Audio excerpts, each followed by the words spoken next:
La ilaha illallah.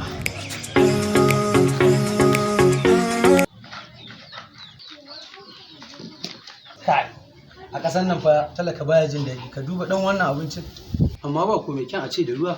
Ba na daina rufe shi in yaro ya zo in yaro ya kawo min ruwa na sha. Na buɗe shi. Kai, dan zo nan rage ka. An shiga gidan nan ka da komai ruwa a buta. Sauri ka da. Yawwa ili sani ili na gode yawwa ili.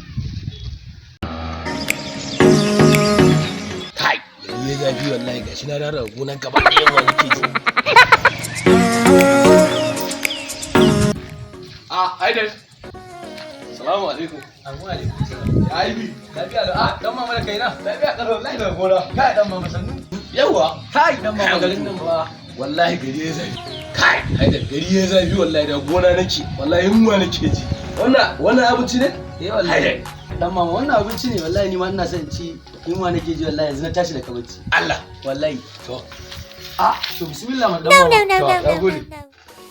Awa ba girki yayi. Ka dan mama bari zai wanke ni ma bari in wanke hannu. To.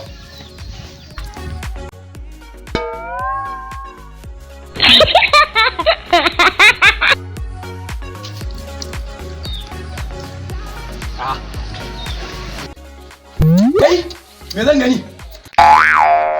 Dan mama bari haka cinye ba. Ba gida ka fito da yabo kai ga karo wani. To ba sai da wani ba? Ni ma kana kallon shi kenan azumin mu. Dan mama ka kashe da ranka ka ce na kashe ka? Yi wallahi ka kashe ni mun. Dan wannan abincin ni ma an zuba mu. To an zuba ma wannan abinci ne mai lokaci ne na abinci mai albarka. Ka gashi ne ni alhamdulillah. Duba fa ya kulas a gida shi kenan aka zuba mu.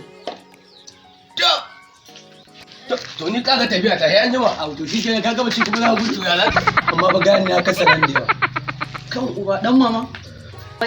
Wannan cin abinci ka ce mai. To shi kenan ba komai ba da rufe kullun je gida. Ka san yunwa ce.